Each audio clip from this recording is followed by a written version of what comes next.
Muy buenos días, queridos hermanos.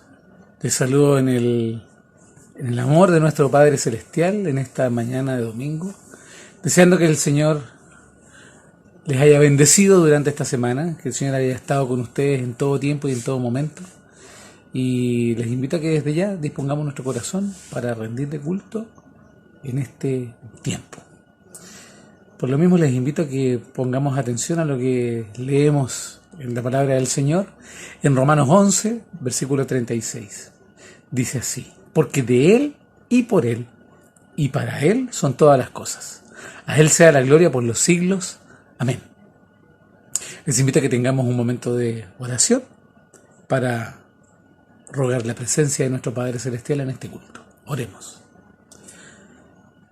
Buen Dios, Padre Celestial, amado Padre, te damos gracias en esta hora por la posibilidad de poder estar nuevamente reunidos contigo, Padre Santo, en este culto de adoración a ti, Padre Celestial.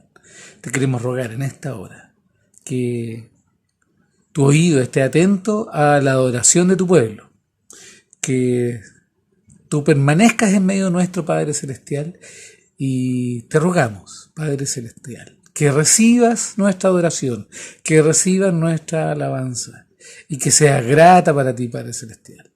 Perdónanos desde ya por todas las imperfecciones, los errores cometidos, Padre Santo. Te rogamos que tú cada día nos ayudes a ser mejores hijos tuyos, Padre Santo.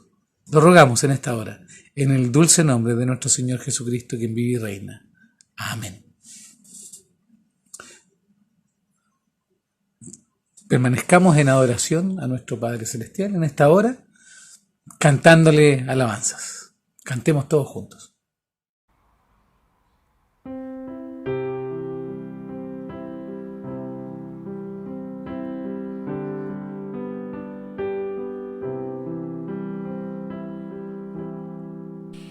Yo escucho, buen Jesús, tu dulce voz de amor, que desde el árbol de la cruz invita al pecador. Yo soy pecador,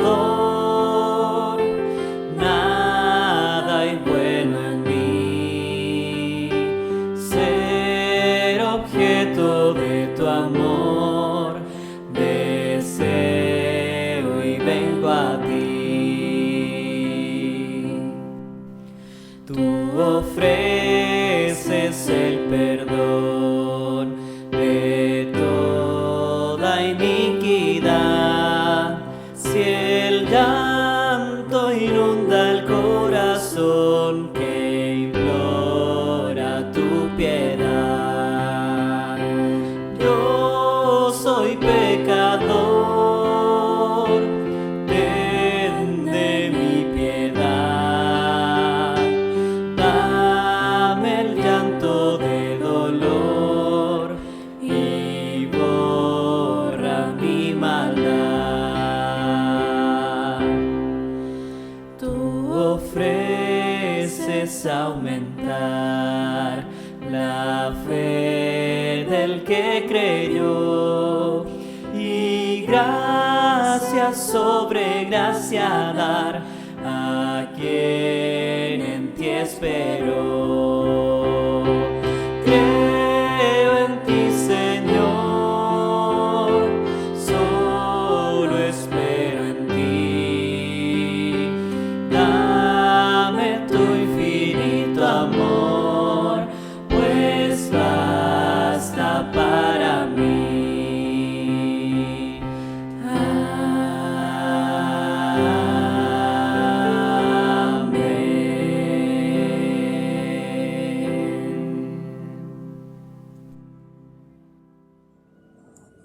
Es tiempo de tener una oración personal de confesión de pecados frente a nuestro Señor.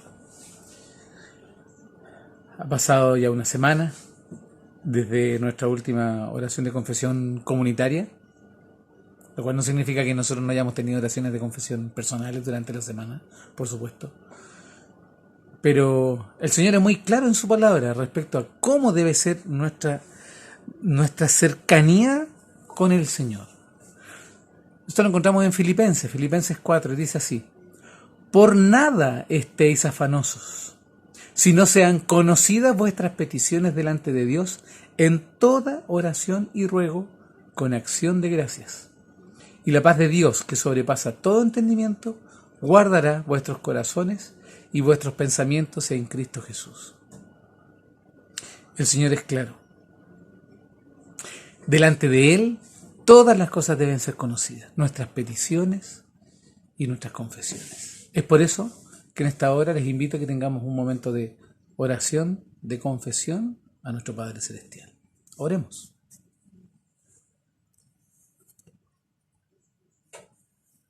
Permanecemos ante ti, Padre Santo, en esta mañana, en esta hora, en un momento especial en el cual nos ponemos delante de ti, humillados, Padre Santo, reconociendo que efectivamente no podemos ocultarte nada, Padre Celestial, que delante de ti somos una hoja en blanco, donde delante de ti estamos desnudos, donde efectivamente tú conoces inclusive nuestros pensamientos, inclusive aquellas cosas que vamos a hacer, tú sabes cuáles son.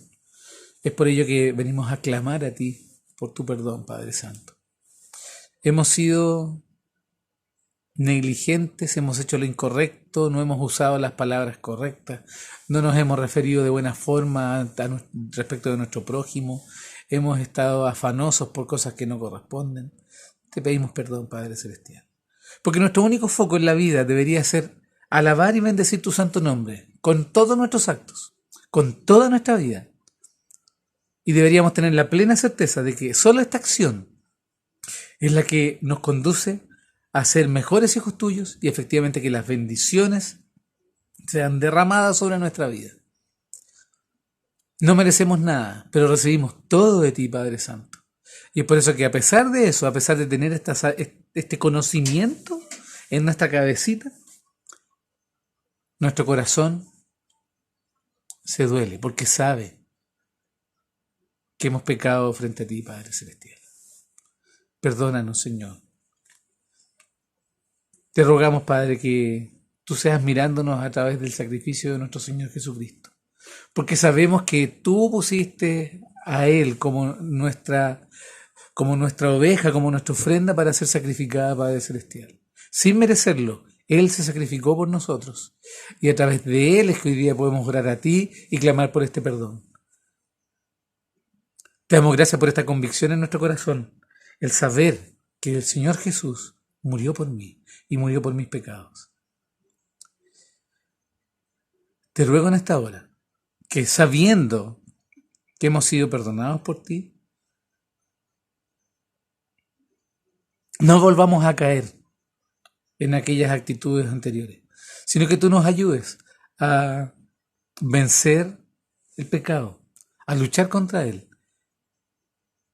a efectivamente ser mejor ejemplo ante los demás de lo que es ser un hijo tuyo. Gracias, Señor, en esta hora, porque sabemos que hemos sido perdonados, Señor, sin ningún mérito, solamente por los méritos de Cristo Jesús, en nombre de quien te oramos en esta mañana.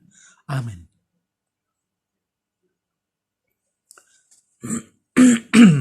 Teniendo esta seguridad, teniendo esta convicción de que efectivamente el Señor nos ha perdonado, no por nosotros, sino que efectivamente por su Hijo Jesucristo, es que les invito a que cantemos juntos a nuestro Señor esta nueva alabanza. Cantemos.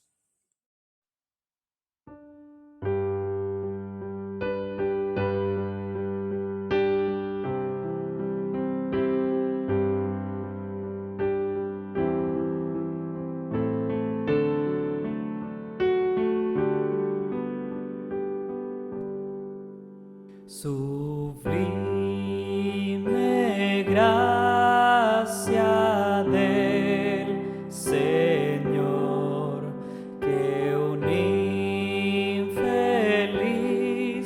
salvó.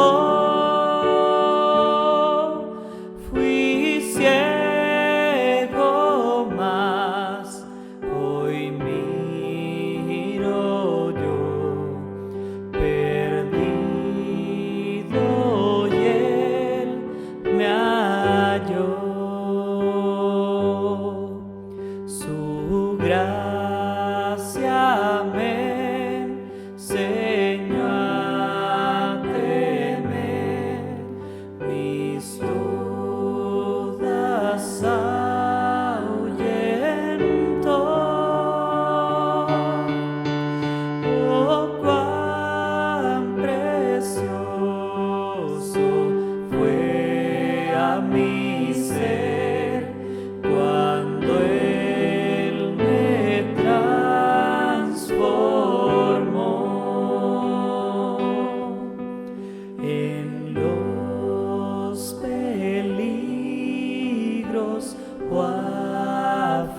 aflicción que yo he tenido aquí.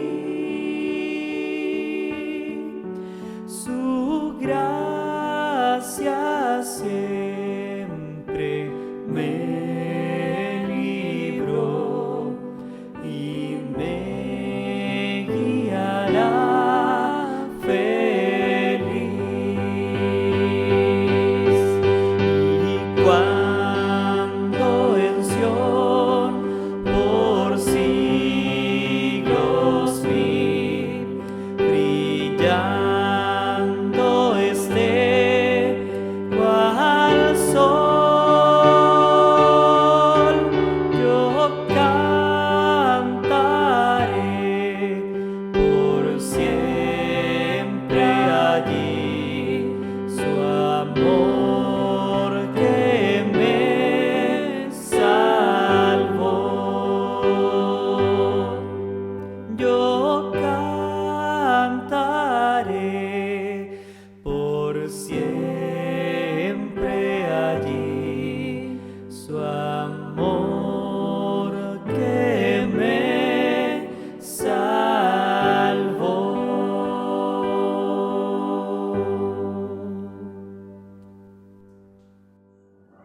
Seguimos esta mañana en actitud de adoración a nuestro Señor.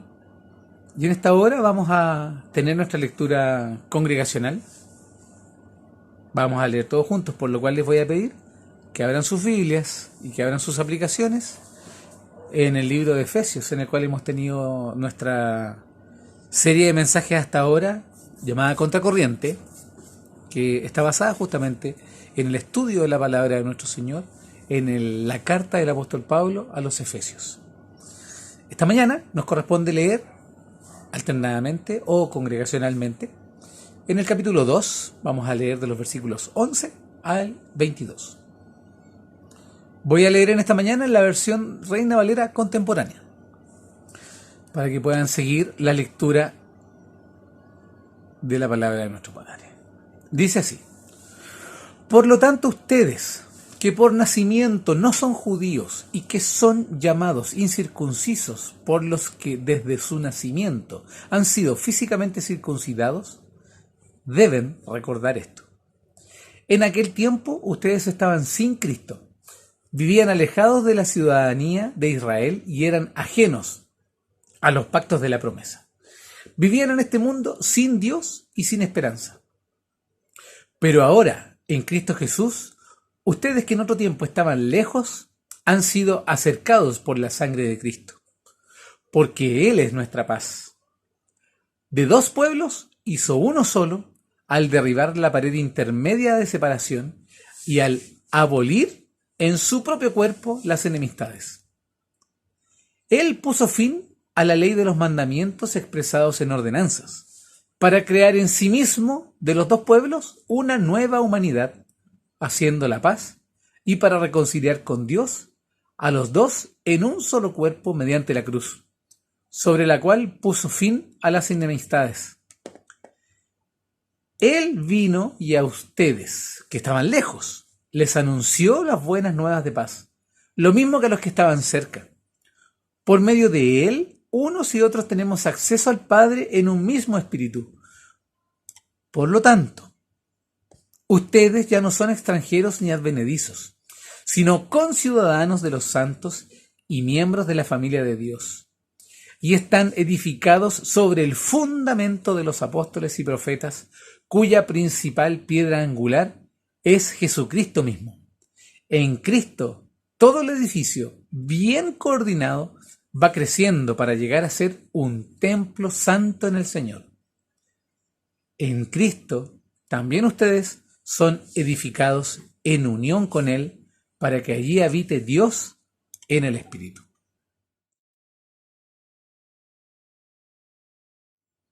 Les invito, luego de haber leído la palabra de nuestro Señor, a que preparemos nuestro corazón para seguir adorando a nuestro Señor, en este momento con las ofrendas para para la iglesia de nuestro Padre Celestial.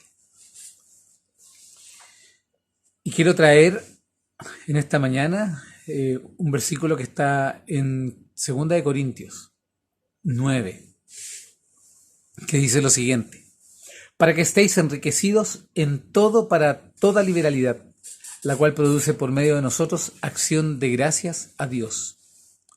¿Qué es lo que nos está diciendo aquí el Señor? Que Él nos bendice con abundancia a sus hijos que son fieles, pero no para que nosotros nos enriquezcamos, sino que para que efectivamente podamos hacer justamente obras de misericordia con liberalidad, como dice la palabra del Señor. Pero no para envanecernos, sino que porque tiene que ser con acción de gracias a nuestro Padre Celestial. Porque gracias a Él podemos hacer eso. Gracias a Él podemos ayudar a otros. Gracias a Él podemos ofrendar. Gracias a Él podemos diezmar. Y es en este espíritu es que hoy día les invito a que tengamos un momento de oración por las ofrendas y los diezmos del pueblo del Señor. Oremos. Amado Señor, bendito Padre, seguimos en comunión contigo en este momento del culto. Y te doy gracias, Padre, por la posibilidad de poder ofrendar, de poder adorarte, Padre, por medio de nuestros diezmos y nuestras ofrendas. Te damos gracias, Padre, porque tú nos has provisto, porque tú nos has sostenido, Padre Celestial. Te rogamos que nuestro corazón reconozca siempre que todo es tuyo y de lo recibido de tu mano te damos, Padre Santo. Permite, Padre, que nuestro corazón entienda y comprenda y tenga la certeza de que todo lo que nosotros vemos a nuestro alrededor, el techo, el alimento, la familia, los bienes materiales, el amor, la salud, todo viene de ti, Padre Celestial. Y tú lo provees para tus hijos, Padre Santo. Gracias en esta hora, porque nuestro corazón está seguro de que somos bendecidos por ti en todo tiempo. Y es por gratitud a esto, con acción de gracias justamente, es que te ofrendamos a ti, Padre Santo. Oramos en el dulce nombre de nuestro Señor Jesucristo, quien vive y reina por los siglos de los siglos. Amén. Les invito a que tengamos un momento de alabanza a nuestro Padre Celestial en esta hora. Y posteriormente vamos a dar paso a la exhortación de la palabra del Señor, que en esta mañana está a cargo de nuestro pastor Jean-Jacques David, quien tiene la responsabilidad de traernos el estudio de la palabra de nuestro Señor. ¿Ok? Cantemos a nuestro Padre Celestial.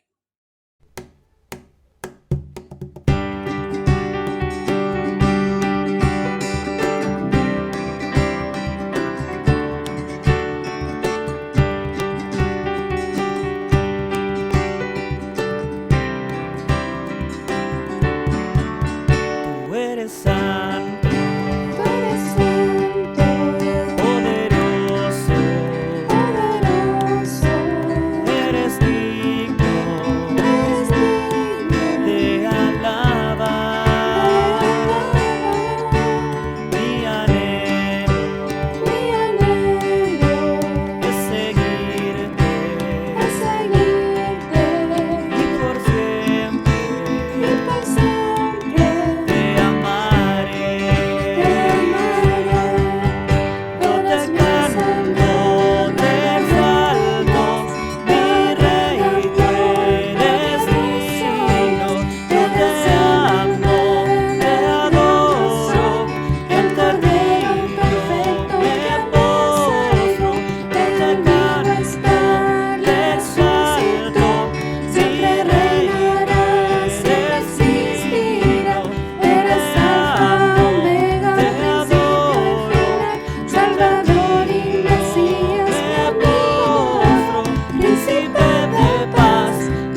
Cordero perfecto que me salvó.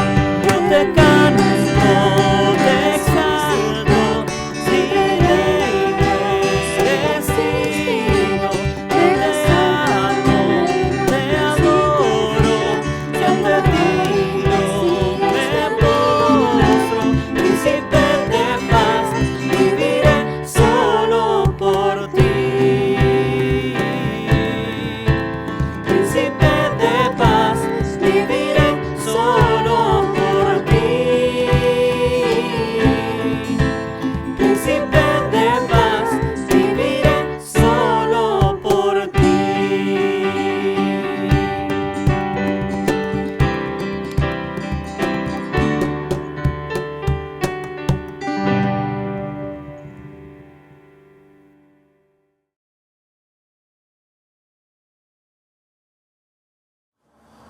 Queridos hermanos, para mí otra vez es una alegría volver a compartir la palabra del Señor con ustedes, ya en esta nueva serie en la que estamos envueltos ya, y contento de poder volver, como se dice, a las pistas, volver a las canchas. Hay una de las cosas que los que nos dedicamos a la predicación del Evangelio añoramos, es justamente predicar el Evangelio, poder recordar el Evangelio a la iglesia, a quienes son mis hermanos en Cristo, y poder también gozarnos y edificarnos en ella.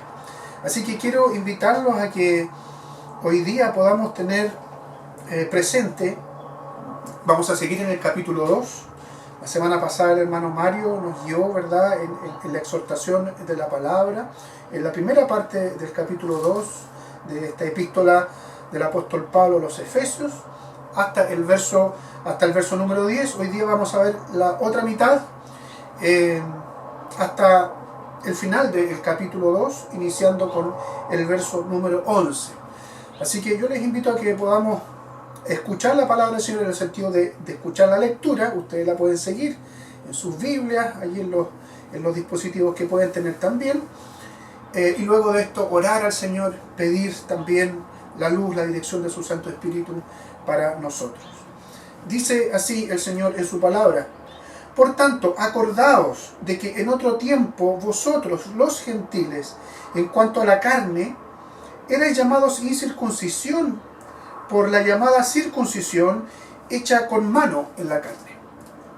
En aquel tiempo estabais sin Cristo, alejados de la ciudadanía de Israel, ajenos a los pactos de la promesa, sin esperanza y sin Dios en el mundo. Pero ahora en Cristo Jesús, vosotros que en otro tiempo estabais lejos, habéis sido hechos cercanos por la sangre de Cristo.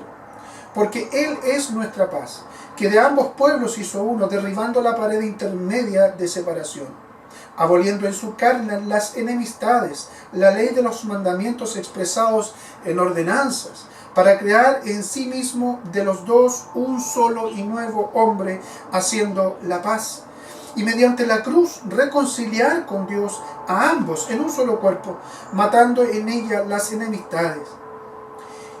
Y vino y anunció las buenas nuevas de paz a vosotros que estabais lejos y a los que estaban cerca, porque por medio de él los unos y los otros tenemos entrada por un mismo espíritu al Padre. Así que ya no sois extranjeros ni advenedizos, sino conciudadanos de los santos y miembros de la familia de Dios, edificados sobre el fundamento de los apóstoles y profetas, siendo la principal piedra del ángulo Jesucristo mismo, en quien todo el edificio, bien coordinado, va creciendo para ser un templo santo en el Señor, en quien vosotros también sois juntamente edificados para morada de Dios en el Espíritu. Les invito a que tengamos una palabra de oración. Buen Dios y Padre, agradecemos este tiempo en tu día santo, en que nos permite, Señor, dedicarnos a la adoración, dedicarnos a la alabanza a ti, dedicarnos, Señor, a escudriñar tu palabra, a acudir a ella como nuestro sustento también, y de escuchar el mensaje, la exhortación de ella para nuestra vida, que también viene siendo tu revelación, Señor, cómo tú te revelas, cómo tú hablas a tu pueblo.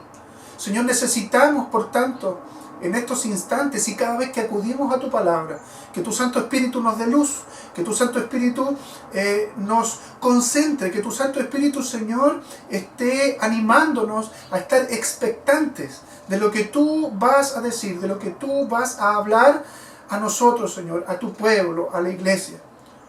Que ese mismo Santo Espíritu, Señor, me esté capacitando, me esté ayudando, de tal manera que lo que salga de mi boca, Señor, sea la verdad santa y no sean palabras vanas, Señor, de un hombre común y corriente, sino que sea tu palabra, Señor. Y para eso también humildemente te ruego que tu Santo Espíritu me use para bendición de tu pueblo, para edificación de tu pueblo, para convicción de pecado, para llevarnos también al arrepentimiento. Oramos con gratitud, Señor, con adoración, en el nombre de Jesús. Amén. Hoy día, hermanos, el título del mensaje es Una humanidad restaurada. Y tenemos de fondo, ¿verdad?, este título de la serie, de esta carta del apóstol Pablo a los Efesios, Contracorriente. Entre paréntesis, ¿por qué contracorriente? La iglesia en todos los siglos ha tenido la facultad dada por Dios de no seguir la corriente del mundo, de no seguir las filosofías del mundo. Y por eso estamos o la iglesia debe estar, y esa es la idea de poder recordar estas cosas, debe estar necesariamente nadando en contra de esa corriente. Y es lo que, al fin y al cabo, en el grueso, en lo global, en lo que el apóstol Pablo está animando aquí a la iglesia en Éfeso, en aquel tiempo. Entonces, hasta aquí la carta del apóstol Pablo a estos hermanos allá en Éfeso, en el siglo I, nos ha mostrado primero la misericordia de Dios con los que Él ha elegido, la misericordia del Señor con quienes Él ha redimido. También hemos visto las riquezas espirituales de las que los herederos de Dios, los que han sido adquiridos, que ahora son hijos de Dios, tienen y pueden gozar. Por otro lado, ya en la primera parte del capítulo 2 se nos enseñaba la condición del hombre natural, como el hermano Mario también nos recordaba, aquel que no ha sido regenerado, aquel que permanece muerto espiritualmente. Y el hermano Mario, ¿no es cierto?, en ese sermón de la semana pasada nos enseñaba que estar muerto espiritualmente es también estar, por tanto, alejado, totalmente. Usa un término muy interesante al cual me voy a referir también, y que usa también el apóstol de alguna manera, el de estar alienado, ¿no es cierto? Esta alienación del hombre, que es un sinónimo al fin y al cabo de alejamiento, pero más bien significa ser ajenos a alguien, ajenos a algo. Y eso es lo que ocupa el apóstol Pablo, ajenos a Cristo, ajenos a Dios. El hombre que está muerto espiritualmente no tiene nada que ver con Dios, no tiene comunión con Dios y no quiere tampoco. Entonces eso es el término alienación. En este sentido, el hombre natural, ¿no es cierto?, no percibe las cosas que son del Espíritu Santo, y está totalmente entonces alienado de Dios o ajeno a Dios, porque está muerto espiritualmente, no puede y por tanto tampoco quiere tener una relación correcta con Dios. El ser ajenos a Dios o estar alienados de Dios repercute por tanto en la relación de quienes son congéneres o los demás seres humanos. Entonces hay una enajenación o una alienación de índole vertical o una dimensión vertical y también en una dimensión horizontal. Es decir, hay un quebrantamiento, hay una ruptura de la relación con Dios, esa dimensión vertical de Dios con el hombre y del hombre con Dios, pero también en la dimensión horizontal con los demás seres humanos. Entonces la segunda parte esta que vamos a tocar hoy día, de los versos 11 al final del capítulo 2, trata de manera especial este problema derivado de la muerte espiritual, en donde la naturaleza caída del hombre hace que el hombre viva o vivan en realidad como ajenos o alienados unos de otros, ¿ya? Y pone énfasis aquí el apóstol Pablo en la relación, o mejor dicho, en este caso, la no relación entre judíos y gentiles. De esta manera particular, a ellos, a los que el apóstol les habla, o a los destinatarios originales, o oyentes originales de la carta, es a los gentiles de la iglesia en Éfeso.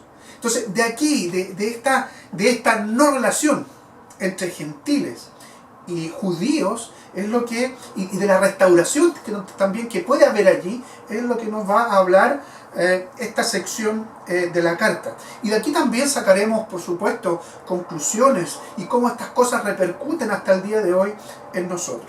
Y esto lo voy a tratar, hermanos, en 3 puntos. El primero de ellos es, y yo lo he subtitulado, ¿no es cierto?, o lo he titulado este primer punto, para pensar, para meditar en lo que éramos.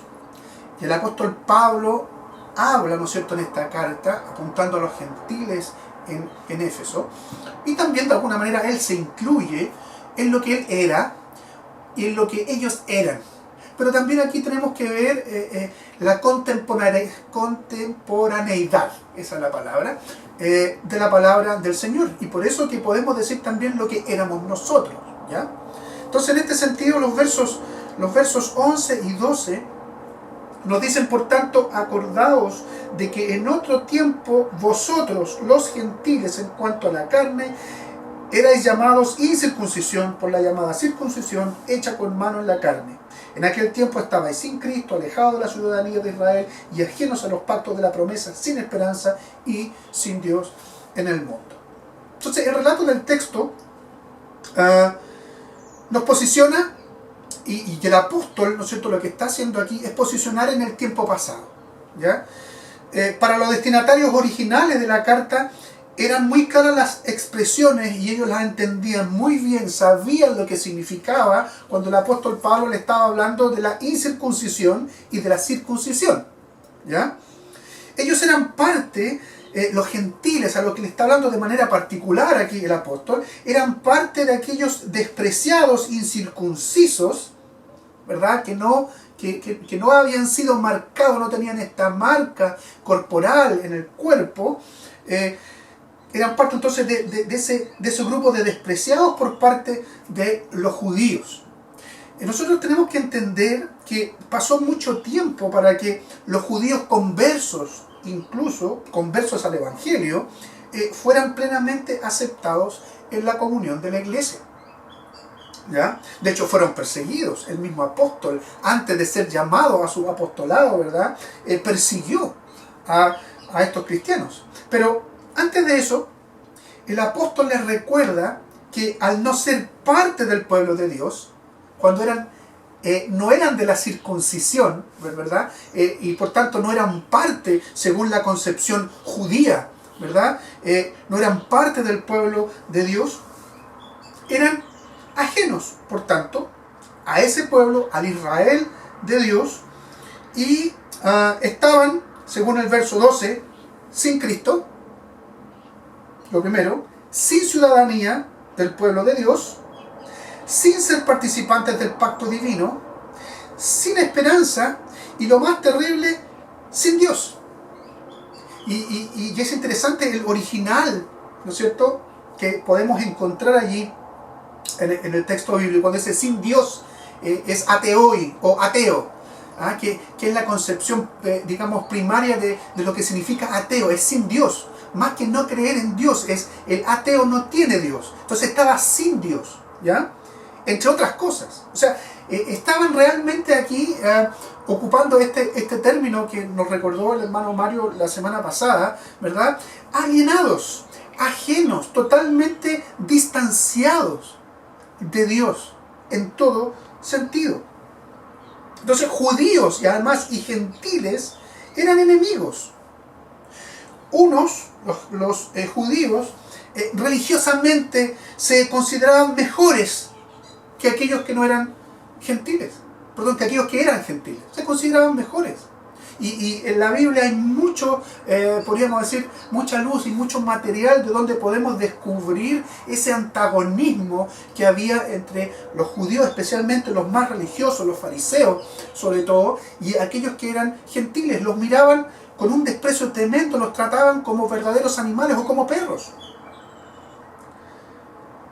Y, como les digo, esa religiosidad, más que la fe o la relación con Dios, una religiosidad o la religión como tal, no a la religión, podríamos decir, a secas, hacía que se consideraran mejores nada más que por, como les criticó Jesucristo, considerarse hijos de Abraham, pero según una descendencia carnal. Nosotros somos hijos de Abraham y por lo tanto somos herederos de todas las promesas. Recuerden que Jesucristo los enfrentó. Y le dijo, ustedes creen que son hijos de Abraham en realidad, pero el padre de ustedes es el diablo. Porque Jesucristo conocía, descubre el corazón. Y en realidad ellos estaban más que nada confiando en sí mismos, estaban confiando o haciendo autojusticia en sí mismos, ¿verdad? Entonces esto hacía que existiera, como yo les decía, esta ruptura o este quiebre en la dimensión horizontal entre quienes no eran judíos, los llamados gentiles, y los judíos.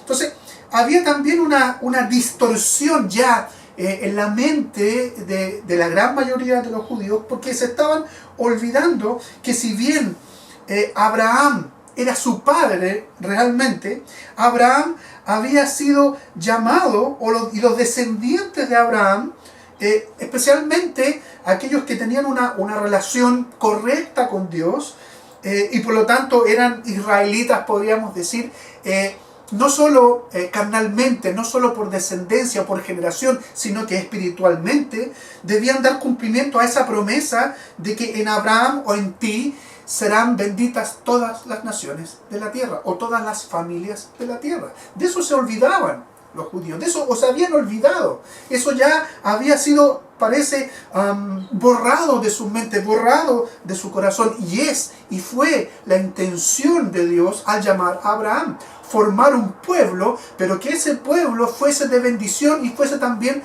de luz a las naciones. Quiero citar aquí, a propósito, al profeta Isaías.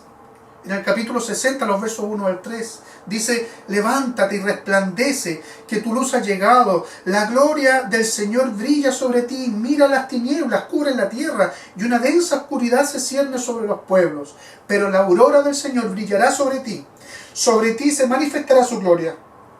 Las naciones serán guiadas por tu luz, y los reyes por tu amanecer esplendoroso. De alguna manera aquí Isaías está planteando o recordando esto, cómo el pueblo de Dios, cómo el Israel de Dios iba a ser de bendición a las naciones. Entonces, lejos de buscar brillar y ser de bendición a las naciones, Israel buscaba separarse completamente. Aquellos religiosos que eran los principales representantes de Israel buscaban separarse completamente de quienes no eran de la circuncisión.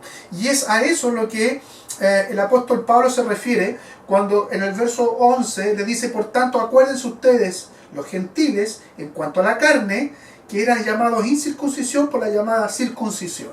¿Ya? O sea, es un término... ellos conocían a lo que se refería el apóstol Pablo. Nosotros estamos entendiendo ahora que era un término despectivo, ¿ya? Entonces estaba esta separación. Lejos de buscar, entonces los israelitas o los judíos de ser bendición, buscaban separarse, buscaban seguir siendo ajenos a ellos. ¿Por qué? Porque no eran circuncidados, porque no tenían esa señal del pacto hecha, ¿verdad?, en la carne. Y un ejemplo gráfico de ello es lo que el apóstol Pablo habla más adelante, unos versos más adelante, en el verso 14, cuando habla de esta pared intermedia de separación. Vayan ustedes al verso 14 y la van a encontrar ahí este término, esta pared intermedia de separación. Lo que la versión popular de la Biblia traduce como un muro o una muralla de enemistad. Entonces, ¿de qué está hablando el apóstol Pablo aquí? Que les dice, mira, no solamente los trataban despectivamente diciéndolo incircuncisos, ¿no es cierto? Podríamos decir en los términos bíblicos o evangélicos, ¿no es cierto? Todavía se ocupa un tanto jocosamente, sí, hoy día, cuando se habla de alguien que es un pagano, que no es un cristiano, como un incircunciso. Pero imagínense ustedes la connotación que tendría en aquel tiempo. No era una connotación jocosa, sino que era algo totalmente despectivo y que buscaba despreciar de una manera intencional a aquellos que no eran de la circuncisión. Entonces, el apóstol Pablo habla de este muro de separación. ¿Y qué era este muro de separación? No era otra cosa que un muro realmente que estaba alrededor del templo, ¿no es cierto? Alrededor del templo o de los tabernáculos principales, en donde los gentiles no podían pasar, podían llegar hasta allí. Es decir, podían habitar, podían cohabitar Jerusalén, podían cohabitar y ser, entre comillas, conciudadanos, pero estaban alejados. No eran de ellos, ustedes no son de nosotros. Y había una muralla, un muro que separaba. Es decir, ellos no tenían ninguna entrada, no podían tener comunión con Dios. ¿Por qué? Porque eran incircuncisos, porque eran inmundos, porque eran despreciados. La pregunta es que si serían despreciados para Dios. Eran despreciados para Israel, eran despreciados para los judíos. Y se han descubierto, ¿verdad?, en excavaciones años atrás, que no recuerdo los años exactamente, inscripciones o podríamos decir letreros junto a estos muros que impedían, ¿verdad?, la entrada al lugar de adoración, en donde las amenazas eran explícitas a los que transgredieran ese muro con la muerte. O sea, si tú pasabas, eras gentil y pasabas ese lugar, eras condenado a muerte. Entonces, esa era la realidad antes. Lo que éramos, le dice el apóstol Pablo, o lo que eran ustedes antes. Así eran considerados antes. Pero ¿qué pasa? Y es el segundo punto. ¿Qué pasa con esto? ¿Siempre fue así? Los gentiles, aquellos que el Señor haya tenido misericordia y no eran judíos, siempre quedaron en esa condición. Y luego viene el apóstol Pablo y expresa entre los versos 13 y 18, pone en el centro la figura de Cristo, como siempre va a estar en el Evangelio. Está la problemática del pecado, está en este caso lo que estamos viendo, lo que provoca el pecado, consecuencia, esta alienación, este ser ajeno a Dios, ser ajeno al pueblo de Dios. Pero cuando Cristo irrumpe en la historia, no solamente en la historia universal, sino que en la historia de cada persona, en la historia personal tuya y mía, algo pasa. Y es justamente a lo que le decía, apunta el apóstol Pablo, a lo que hizo Cristo con esto. ¿Qué hizo Cristo? Dios se queda ajeno a estas cosas. Dios se queda allí mirando y observando de lejos sin involucrarse. No, Dios toma acción, Dios actúa, Dios toma la iniciativa y lo hace a través de Cristo. Y que el apóstol Pablo, en esta sección, ¿no es cierto?, intermedia entre los versos 13 y 18 de la carta, acuña aquí o ponga aquí como una cuña, la obra de Cristo no es circunstancial. ¿Por qué? Porque él había vivido en carne propia lo que significaba ser ajeno a Cristo. Él había vivido en carne propia lo que significa ser ajeno a una revelación o una relación verdadera con Dios por medio de Cristo. De hecho, él perseguía a Cristo. Y esta situación, esta revelación que recibe el apóstol Pablo cuando es llamado por el Señor, cuando le dice, Saulo, Saulo, ¿por qué me persigue?, es algo muy interesante y muy profundo. Porque, claro, de hecho, no estaba persiguiendo a Cristo, sabemos que estaba persiguiendo a la iglesia, pero allí Cristo se identifica con la iglesia. Es decir, este es mi cuerpo, de alguna manera está diciendo Cristo allí, le estaba diciendo a Pablo en este llamamiento. ¿Por qué me persigue? Perseguir a la iglesia es perseguir a Cristo. Meterse con la amada de Cristo es meterse con Él. Cuidado, le dijo Cristo allí al apóstol Pablo. Él había contribuido entonces a la separación. El apóstol en otro tiempo había contribuido a la separación, había contribuido a la enemistad entre judíos y gentiles. Entonces, el meter aquí como una cuña a Cristo presente y la obra de Cristo en la iglesia, en su pueblo, para Pablo no era circunstancial, sino que era algo que él había vivido en otro tiempo. Pablo entendió lo que significaba este término, esa alienación, y le fue revelado en dónde, o mejor dicho, en quién estaba el poder para transformar radicalmente esa situación de muerte y decadencia espiritual. Vemos entonces que el tema principal del capítulo 2 en esta carta es cómo la obra de Cristo destruye esta enemistad o estas enemistades. La obra de Cristo destruye y vuelve a construir o restaura la relación que estaba rota con Dios en esta dimensión vertical y la relación que estaba rota entre los hombres en esa dimensión horizontal. Y, como digo, las restaura a una nueva, y a una mejor, y a una correcta relación. Eso es lo que hace Cristo. Y de eso está hablando el apóstol Pablo. Y de eso les habla el apóstol Pablo aquí a sus destinatarios en la carta. Entonces los que antes estaban lejos, ahora pueden gozar de cercanía con Dios. Lo que hizo posible esto fue el precio de sangre que el mismo Cristo pagó. Por eso que el texto allí habla, o si ustedes pueden seguir, ¿no es cierto?, los versos 13 al 18, que fue por la sangre de Cristo. La sangre de Cristo no solo acercó, sino que trajo paz. Y esto puede parecer, y por eso que el apóstol también dice, ¿no es cierto?, en otra carta, que el evangelio es locura. Que el evangelio de la cruz, el evangelio de Cristo es locura. ¿Cómo puede ser que la sangre, es decir, la muerte de alguien, pueda conciliar cuando es algo tan terrible? Bueno, la sangre de Cristo, que era el precio justo que exigía Dios, la sangre de un inocente, la sangre de un cordero, como le enseñó al pueblo de Israel, que este cordero era necesario que alguien pagara. ¿Por qué? Porque la paga del pecado es muerte, y Dios no da por inocente al culpable, y alguien tenía que pagar. Entonces, cuando Cristo muere, cuando a través de la sangre de Cristo hace posible que exista paz con Dios. Incluso los que antes eran enemigos ahora son considerados hijos de Dios. Usted y yo, antes que el Señor nos llamara, éramos enemigos de Dios, y Él es el que nos reconcilió consigo mismo. Él, a través de su obra completa, su vida, su muerte y su resurrección. Entonces, junto con esto, dice el apóstol Pablo, trajo paz entre quienes eran también enemigos en la dimensión horizontal, judíos y gentiles, formando un solo pueblo santo, la iglesia de estos dos pueblos, de aquellos que eran gentiles y de aquellos que eran judíos, donde ahora pueden, sin esa enemistad, ambos, dice el texto ahí, ambos tener acceso por el Espíritu a un mismo Padre.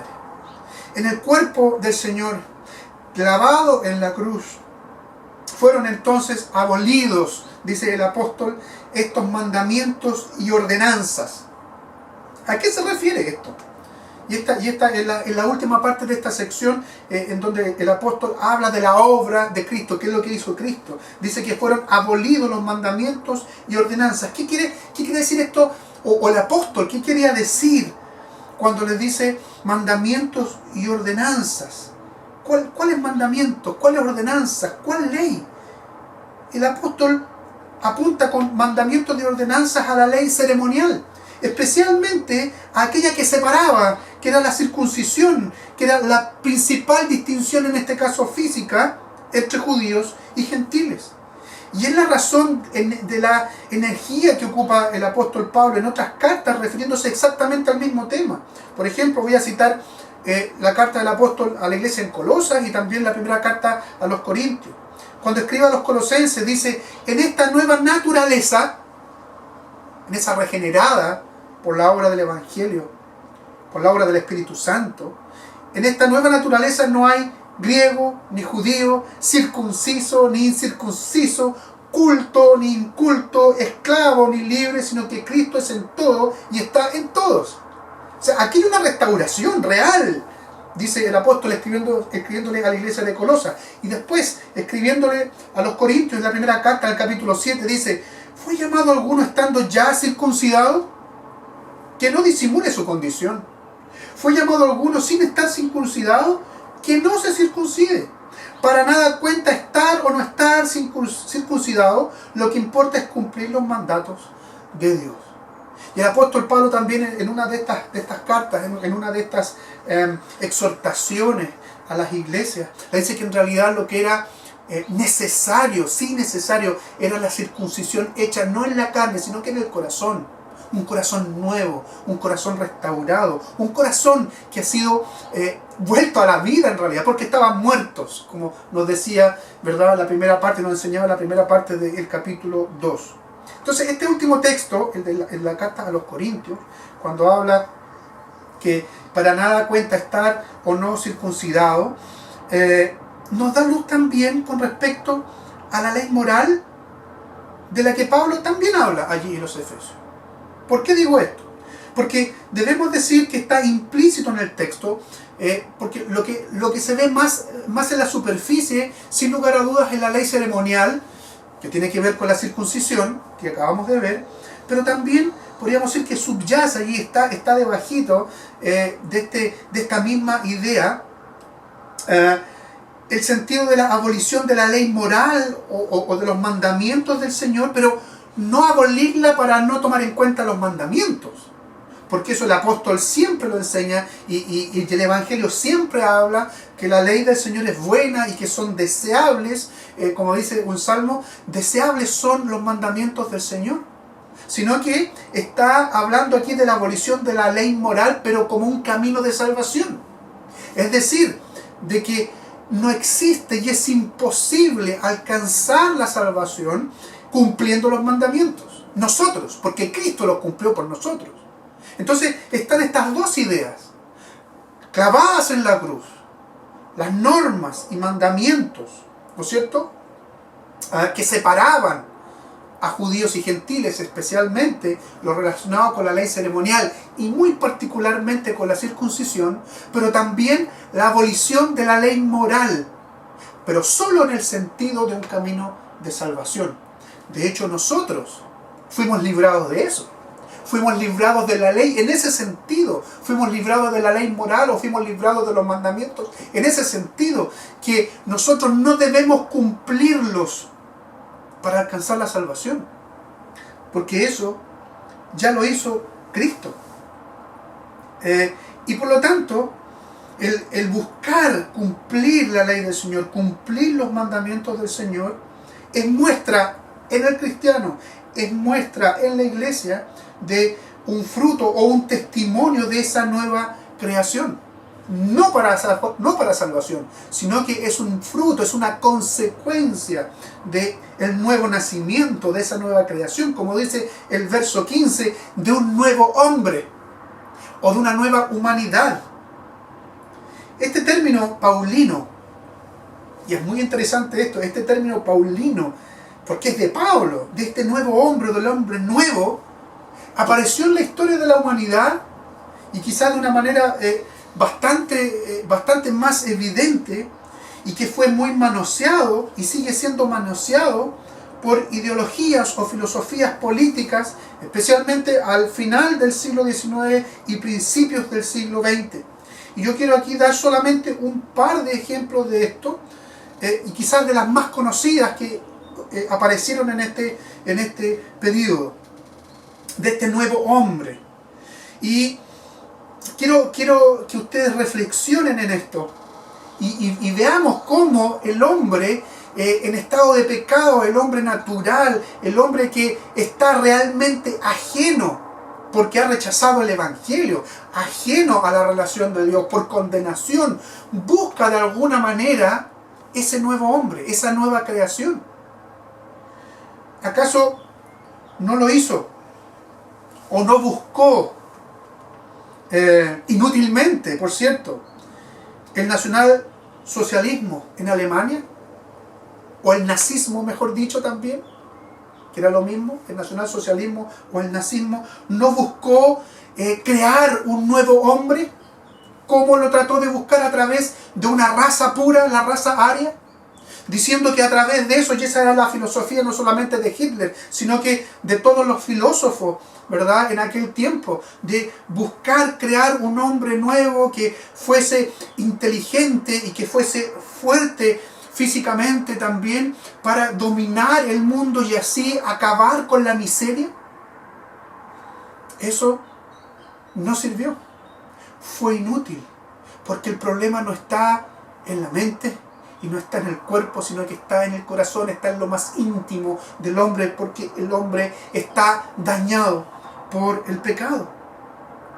¿O acaso las ideas marxistas en Marx y también en su compañero de filosofía y de ideología, Engels, no quiso buscar también este nuevo hombre? Y si ustedes buscan bibliografía, se van a encontrar con esto. No en una raza nueva, pero sí Marx hablaba de esta alienación, de esta enajenación del hombre. ¿Por qué? Porque decía, el hombre es esclavo de otros que son los burgueses y no pueden gozar de su trabajo. Entonces tenemos que crear un nuevo hombre. Y lo único que queda aquí es esta lucha de clases, para que este nuevo hombre surja y pueda gozar del mismo trabajo de sus manos y sin pensar en que tiene que producir para subsistir. En general estoy dando estas ideas, hermanos, pero son dos filosofías, dos corrientes de pensamiento que buscaron también una nueva humanidad, un nuevo hombre. Incluso, fíjense que incluso gracias a esto se levantaron muros. No el muro ese que estaba alrededor del templo, pero se levantaron muros. Y esto hizo en realidad que se enajenara más el hombre. Se levantó allí el muro de Berlín, por supuesto. A eso me refiero. Ese muro también cayó y no sirvió, y era producto de estas ideologías.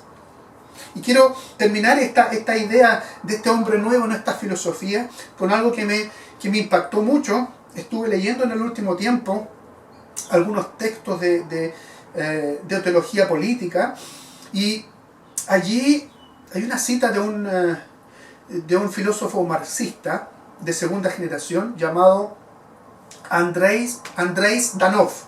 Y fíjense lo que dice él, donde esto está cargado de un pensamiento también, podríamos decir, religioso. Dice así: hay que sacudirse el viejo Adán y empezar a trabajar como trabajaban Marx, Engels, Lenin y como trabajaba el camarada Stalin. ¿Se fijan esto? Sacudirse el viejo Adán para buscar un nuevo Adán. Está implícito en esta cita de este filósofo marxista. Un nuevo Adán. ¿Qué es lo que nos dice la Escritura? También algo similar, pero verdadero. Sí, el primer Adán no funcionó. El primer Adán cayó, pero habla la Escritura del segundo Adán, que es Cristo, el verdadero hombre, el verdadero Adán, el que cumplió las expectativas del Padre. Y ese segundo Adán es quien nos representó a nosotros, a toda la raza humana, el verdadero y nuevo hombre. No era ni Marx, ni Engels, ni Lenin, ni tampoco Stalin. Hermanos, ninguna de estas filosofías pudo, ni puede aún restaurar al hombre. Ninguna. U otra. Ninguna. No puede restaurar la humanidad. Es la razón por la que el apóstol habla que fue el Evangelio de Cristo y la cruz como ícono, como símbolo de su obra, que trajo esta reconciliación, que trajo esta paz. Fíjense cómo Nos lo recuerda el texto en el verso 16 al 18. Y mediante la cruz, reconciliar con Dios a ambos en un solo cuerpo. Perdón. Matando en ella las enemistades. Y vino y anunció las buenas nuevas de paz a vosotros que estabais lejos y a los que estaban cerca. Porque por medio de él, los unos y los otros tenemos entrada por un mismo espíritu al Padre. Es Cristo. Es la obra de Cristo. Es la cruz en este sentido, marcando como símbolo, es la cruz de Cristo la que puede restaurar completamente y formar un nuevo hombre, una nueva humanidad.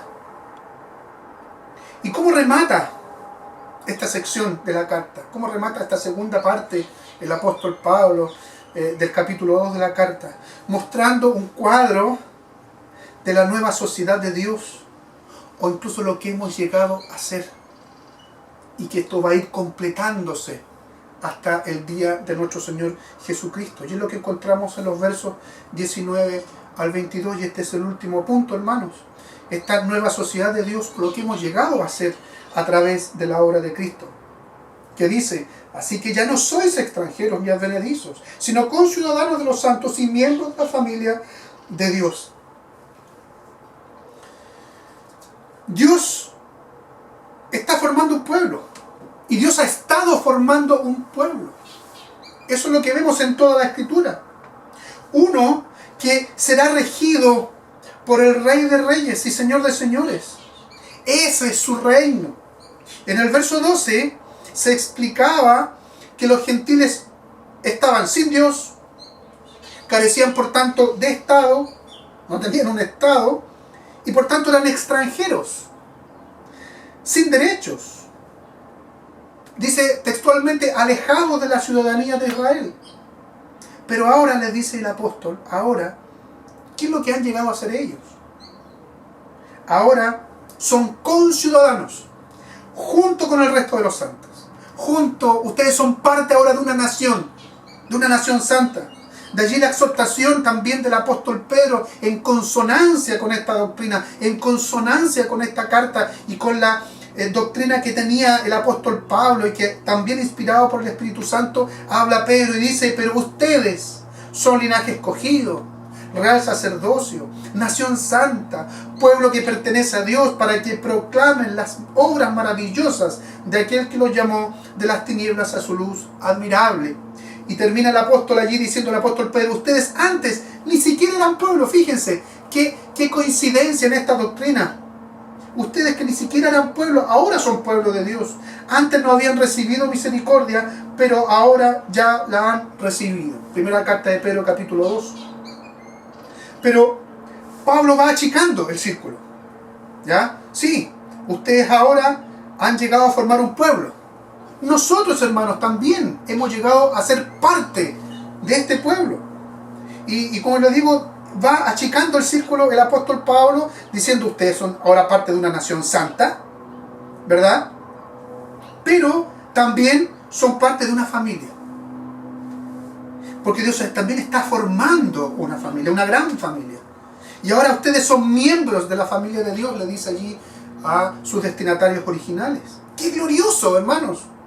¡Qué glorioso! Aquellos despreciados, esos incircuncisos, aquellos que estaban sin herencia, sin ciudadanía, ahora podían ser parte de la familia de Dios. ¿Cómo se cumple así, amados hermanos, el que Abraham o en Abraham serían benditas todas las familias de la tierra? Es la razón también por qué la Escritura en el verso 18 en esta carta habla de un padre en común. En una familia es fundamental un padre, no solo porque es necesario para engendrar, sino por cuidar, por sostener. Estas son las cosas que ha hecho por nosotros el Dios y Padre. Recordemos el Evangelio de Juan en el capítulo 1, cuando dice: mas a todos los que le recibieron, a los que creen en su nombre, les dio potestad de ser hechos hijos de Dios, los cuales no son engendrados de sangre, ni de voluntad de carne, ni de voluntad de varón, sino de Dios. Termina enseñando aquí el apóstol que este pueblo, que esta familia, también son un edificio espiritual. No solamente pueblo, nación santa, sino que también familia. Y termina siendo aquí, ¿no es cierto?, tomando esta idea de un edificio. Dice, ustedes también son un edificio, son un templo de Dios. Y esta idea está entre los versos 20 al 22, que dice así: edificados sobre el fundamento de los apóstoles y profetas, siendo la principal piedra del ángulo Jesucristo mismo, en quien todo el edificio, bien coordinado, va creciendo para ser un templo santo en el Señor, en quien vosotros también sois juntamente edificados para morada de Dios en el Espíritu. Pero este edificio del cual habla Pablo aquí, esta analogía que hace, este templo santo no puede tener otro fundamento que no sean las doctrinas de Dios expresadas por sus santos profetas y apóstoles. Ese es el fundamento. Si no, no sería tal edificio. En donde la piedra angular, donde se van fundando estas doctrinas de los profetas y los santos, la piedra angular en donde se unen por un lado, ¿verdad?, profetas y apóstoles, es Cristo mismo. Es la piedra del ángulo, la piedra angular de este edificio. Allí todas estas piedras vivas, en palabras del apóstol Pedro, crecen, son fortalecidos, formando la iglesia, el cuerpo de Cristo, este edificio espiritual. Me refería a esa expresión de Pedro en su primera carta cuando dice: vosotros también como piedras vivas sed edificados como casa espiritual y sacerdocio santo. Hermanos, allí también estamos nosotros. Nosotros somos piedras vivas. Si tú eres un hijo escogido de Dios, un redimido de Dios, eres una piedra viva en este templo de Dios, que no es otra cosa que su cuerpo, que la iglesia. Y esto no significa otra cosa, hermanos, que en términos prácticos, que la iglesia está construida sobre las Escrituras, donde la piedra fundamental es Cristo. Por esto, cada iglesia local, por ejemplo, la nuestra, la segunda iglesia, cada iglesia local se mantiene o cae según nuestra dependencia, según la dependencia de la iglesia, sea leal a las verdades fundamentales que Dios reveló a sus apóstoles y profetas, y que están conservadas y reveladas en las Santas Escrituras, en la Biblia. Cuando el apóstol aquí, tanto Pedro, específicamente Pablo acá está hablando de un edificio, está diciendo la iglesia es un edificio y que tiene fundamento, tenemos que pensar que un edificio que un fundamento sin fundamento, o cuando vamos quitando esos fundamentos, el edificio puede derrumbarse.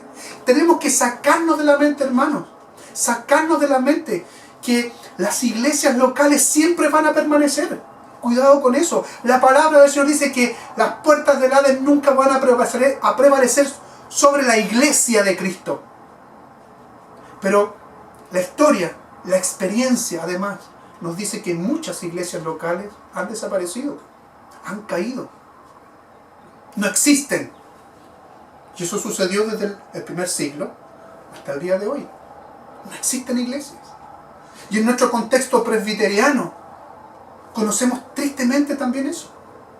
Hay iglesias en el sur que fueron en algún día iglesias, podríamos decir, bien constituidas, pero hoy día no existen. Una fachada de un templo o los escombros de ese templo, de esa estructura que cobijó a una iglesia. Estoy pensando, por ejemplo, en Talca. No está la iglesia, no existe. No sé si las últimas dos hermanas, por lo menos una quedaba viva hace un par de años atrás. La última es anciana, probablemente ya haya fallecido. Y esa iglesia se derrumbó. Se derrumbó. No estoy diciendo que todos los hermanos fueron infieles.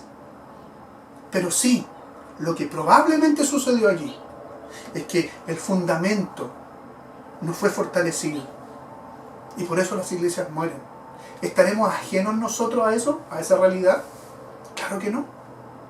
Claro que no. Y eso va a depender también de nosotros, de ti, de mí, de seguir poniendo que en cada trabajo nuestro, el fundamento, la piedra angular que es Cristo. Si no he recordado Cristo, si no he recordado la doctrina de los apóstoles, la iglesia puede tambalear y puede caer y puede desaparecer. Esa es la cruda realidad. Esas cosas no nos gusta oír. Esas cosas, hermanos, tampoco me gusta predicarlas. Porque muchas veces produce escozor, produce temor, produce miedo. Pero si hoy día estás escuchando eso y tienes miedo, tienes temor, ¿esto nos puede suceder? Sí, puede suceder, porque somos débiles. Y por eso el Señor pide a quienes predicamos la palabra que prediquemos todo el consejo de Dios, todo, no guardemos nada. Las amenazas siempre están sobre la iglesia. Y depende también en ese sentido mucho de nosotros, de ser fieles, hermanos, de ser fieles, de ser constantes, de ser arrojados, de ser valientes para seguir predicando, pero con el fundamento. Es entonces por medio de la revelación de Cristo a los que Él ha elegido desde antes de la fundación del mundo, que Él está restaurando no solo un nuevo hombre, sino una nueva humanidad que habitará en uno también cielo nuevo y tierra nueva. El Señor está trabajando en esto.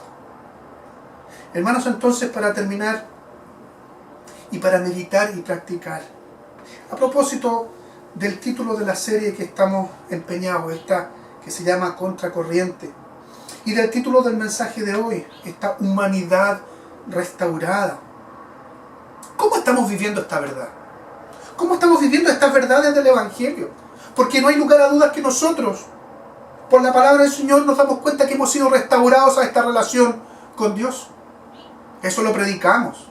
Pero la pregunta es, ¿lo vivimos? ¿Se evidencia eso en la iglesia? ¿Se evidencia eso en ti? ¿Y qué hay en particular de lo que hemos visto hoy día? De la enemistad que el Señor restauró horizontalmente con nuestro prójimo, con aquellos que no son cristianos.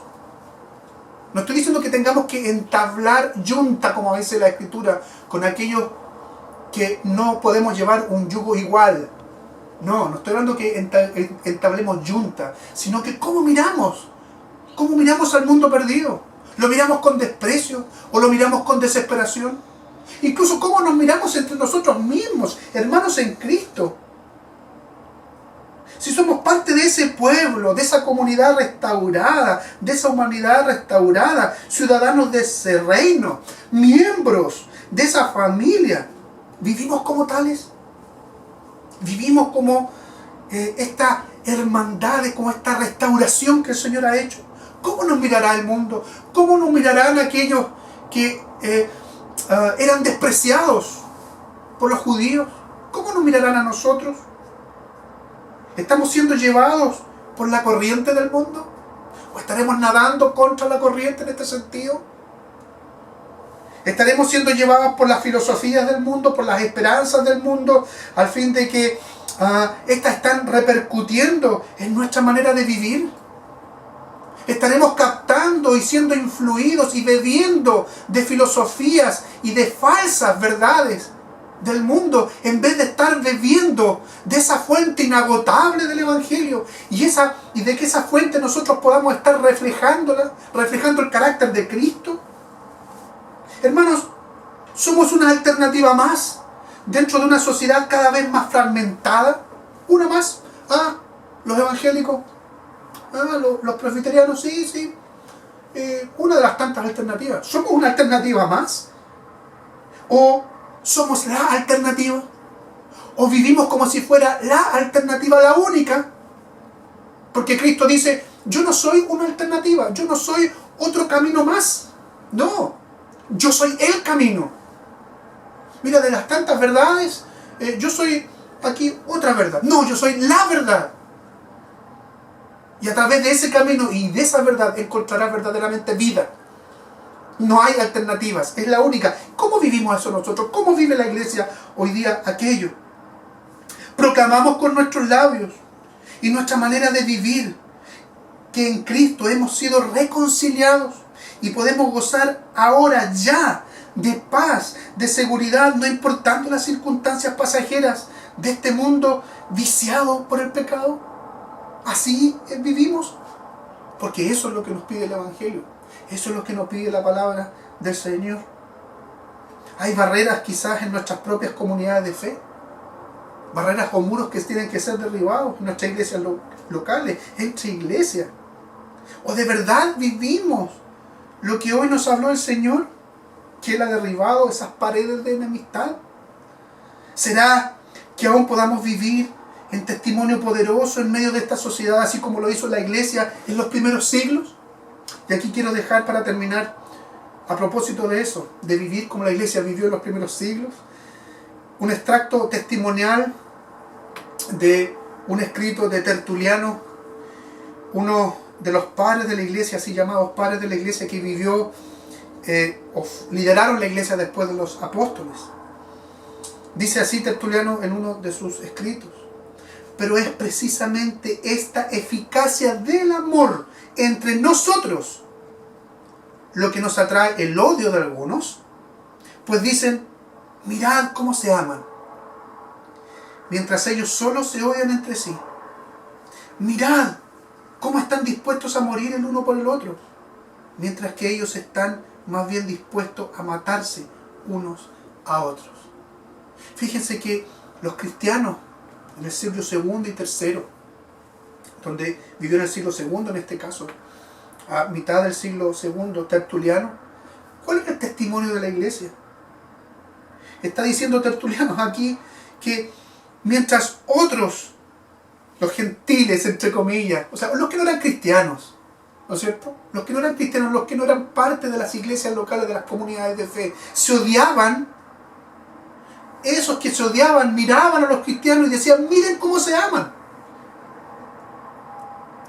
Y mientras los otros estaban dispuestos, y de hecho lo hacían, a matarse unos a otros, miraban a los cristianos y se daban cuenta que estaban dispuestos a morir uno por el otro.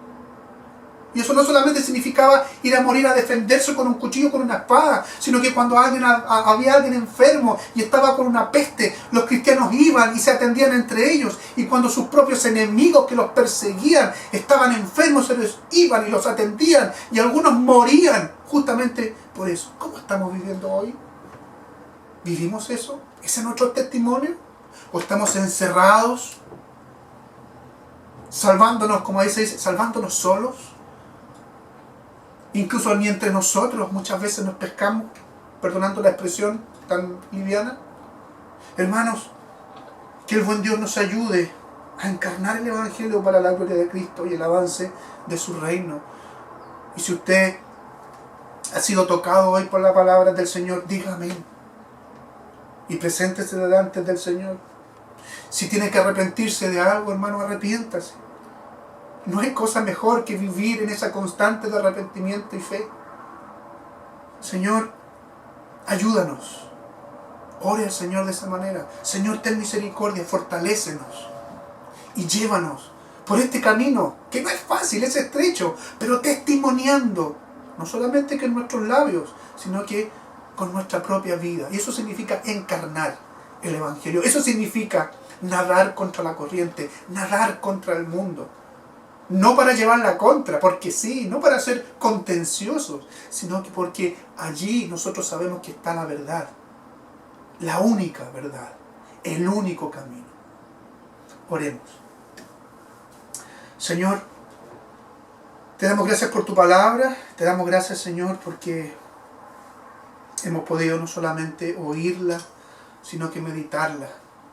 Ayúdanos, Señor, con tu Santo Espíritu, a recapacitar siempre en el Evangelio y volvernos a ti constantemente, porque ciertamente, Señor, nuestro corazón siempre está tendiendo a desviarse, tendiendo a rebelarse. Escuchemos, Señor, las advertencias del Santo Espíritu hablando en tu palabra.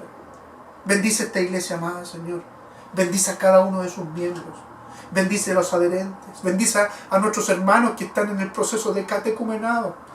Y si es así tu voluntad, Señor, prontamente aquellos que están en este proceso se incorporen a la iglesia como miembros en plena comunión, con el único deseo, Señor, de honrarte, de glorificarte y de que el Evangelio siga corriendo, que el Evangelio siga siendo predicado y que siga extendiéndose tu reino aquí, Señor.